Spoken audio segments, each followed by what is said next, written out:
जय श्री कृष्णा। राधे राधे दोस्तों, आप सभी कृष्ण भक्तों को मेरा प्यार भरा नमस्कार। दोस्तों, आज की लीला कथा श्री राधा रानी की लीला कथा है। किसी गांव में सिया नाम की एक स्त्री रहती थी। 6-7 बरस उसकी शादी को हो चुके थे, परंतु अभी तक उसे कोई भी संतान नहीं हुई थी। एक बार राधा अष्टमी का उत्सव आया। गांव की सभी महिलाएं बरसाना जाने की तैयारी कर रही थीं। उन महिलाओं ने सिया से भी बरसाना जाने की बात कही, परंतु सिया ने मना कर दिया।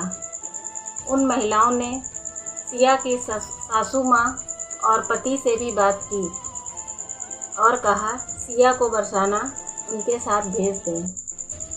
दोस्तों, सिया की सासू माँ और सिया के पति ने सिया को बरसाना जाने की आज्ञा दे दी। सिया बेमन बरसाना जाने के लिए तैयार हो गई। दूसरे दिन उन महिलाओं के साथ सिया बरसाना के लिए निकलने ही वाली थी कि अचानक सिया के पैर में चोट लग जाती है, परंतु चोट लगने के बाद भी सिया बरसाने के लिए उन महिलाओं के साथ चल पड़ी। ट्रेन में पूरे रास्ते भजन कीर्तन चलता रहा और भजन कीर्तन करते हुए सिया और वह महिलाएं अगले दिन बरसाना पहुंच गईं। बरसाना पहुंचकर उन्होंने एक धर्मशाला में स्नान आदि करके फिर मंदिर के लिए निकल पड़ी। राधा रानी के मंदिर तक पहुंचने के लिए काफ़ी सीढ़ियां चढ़नी पड़ती हैं। उन महिलाओं के साथ सिया भी सीढ़ियां चढ़ने लगी, परंतु सिया के पैर में चोट होने की वजह से सिया ने उन महिलाओं से कहा, आप लोग मंदिर पर चलो, मैं धीरे धीरे सीढ़ियां चढ़कर आ जाऊंगी। वो महिलाएं आगे निकल गईं और सिया धीरे धीरे सीढ़ियां चढ़ने लगी। जैसे ही सिया कुछ सीढ़ियां चढ़ी, अचानक सिया के पैर में चोट होने की वजह से सिया का पैर मुड़ गया और सिया सीढ़ियों से नीचे गिरने लगी। तभी 7-8 साल की एक बालिका वहां पर आई और उसने सिया को पकड़ लिया। सिया ने जैसे ही उस बालिका को देखा, वह बोली, बेटी, तुमने तो आज मुझे बचा लिया, नहीं तो आज मैं तो सीढ़ियों से नीचे गिर ही जाती। उस बालिका ने मुस्कुराकर कहा, मैया, मेरे होते हुए मैं आपको कैसे गिरने देती। सिया ने कहा, बेटा, तुम्हारा नाम क्या है। वह बालिका मुस्कुराकर बोली, मैया, मुझे सब लाडो कहकर बुलाते हैं। सिया और लाडो सीढ़ियों पर बैठ गई और आपस में दोनों बातें करने लगी। सिया ने लाडो से पूछा, लाडो, तुम कहाँ रहती हो।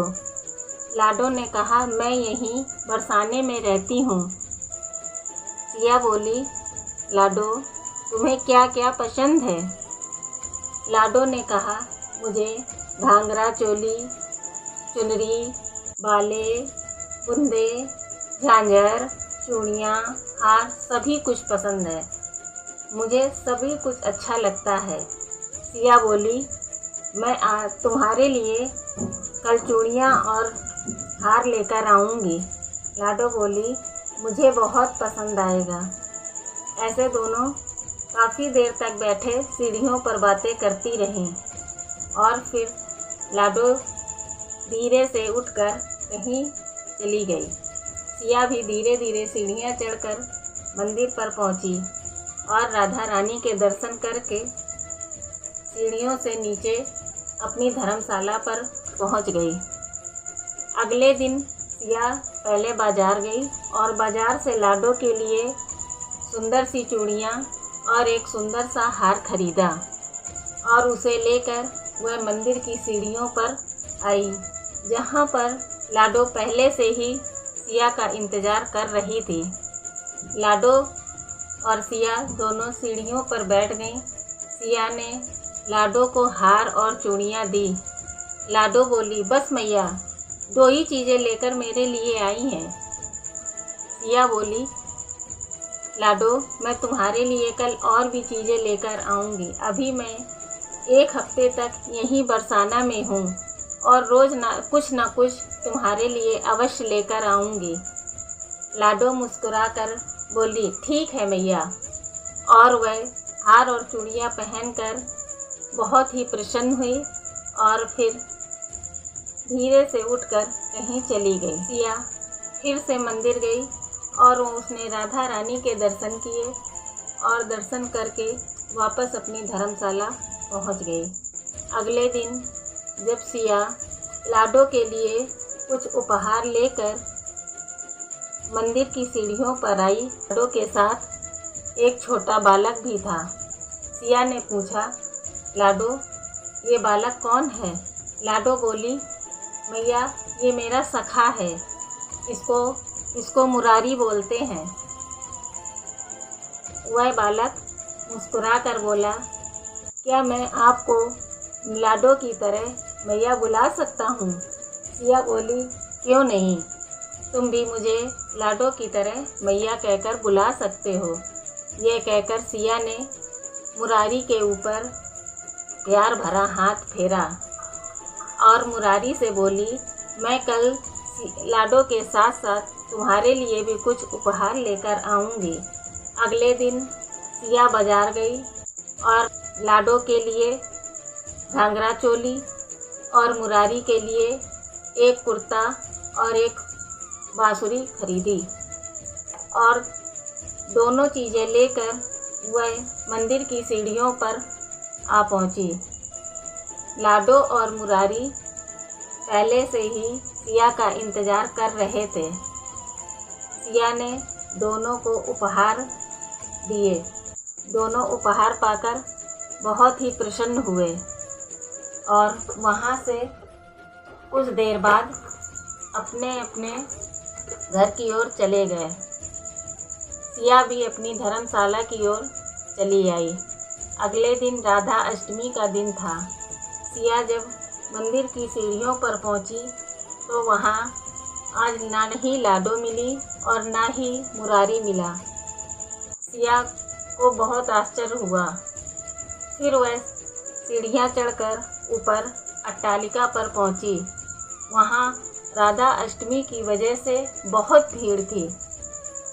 भीड़ को चीरती हुई सिया राधा रानी के मंदिर तक पहुंची और जैसे ही सिया ने राधा रानी और हमारे कन्हैया को देखा, वह तो बिल्कुल जड़वत हो गई, बिल्कुल पत्थर की मूरत बन गई, क्योंकि सिया ने देखा कि लाडो ने और हमारे प्रभु ने वही वस्त्र धारण कर रखे हैं जो वस्त्र सिया ने लाडो को दिए थे और मुरारी को दिए थे।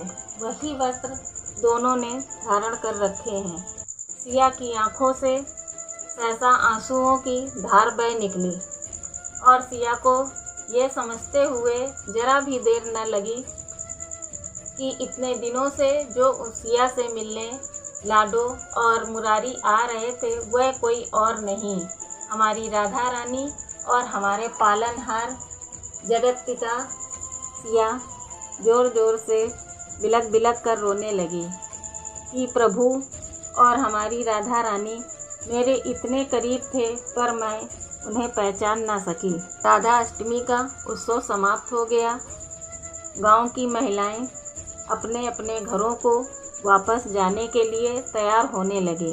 उन्होंने भी सिया से गांव वापस चलने के लिए कहा, परंतु सिया ने वापस जाने से इनकार कर दिया।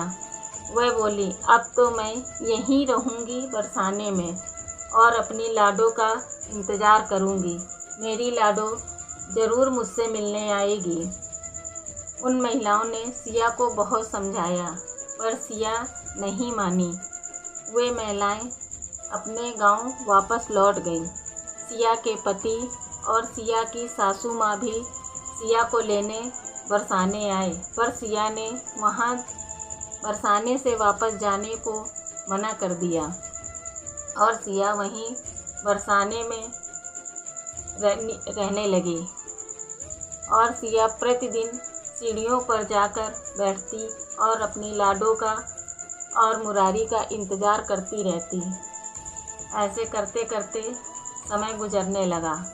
एक दिन सिया उन्हीं सीढ़ियों पर बैठे अपनी लाडो का इंतज़ार कर रही थी कि अचानक एक बालिका वहां आई और सिया का हाथ पकड़ा और बोली, मैया चलो, मैं तुम्हें लाडो से मिलाती हूँ। सिया उस बालिका के साथ अट्टालिका पर चली गई। अट्टालिका पर जाकर सिया लाडो से मिली।